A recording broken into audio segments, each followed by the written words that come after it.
শিগগিরই পরিবর্তন হতে যাচ্ছে সূর্যের দিক। অর্থাৎ চিরাচরিত নিয়মে পূর্ব দিকে নয়, বরং এই নক্ষত্র উঠবে পশ্চিম দিক দিয়ে। এরপরে সংঘটিত হবে কিয়ামত, ইংরেজিতে যাকে বলে ডুমসডে।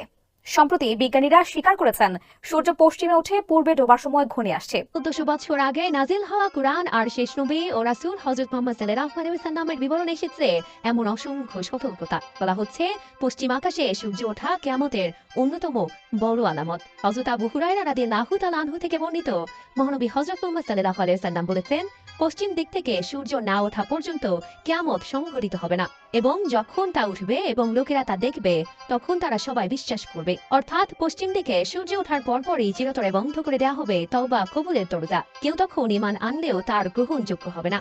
পবিত্র কোরআনে আল্লাহ তাআলা বলেন, আর যেদিন আমি পর্বতগুলোকে সরিয়ে দেব এবং আপনি পৃথিবীকে সমতল ও প্রশস্ত দেখতে পাবেন, এবং আমি তাদেরকে একত্রিত করব এবং তাদের কাউকে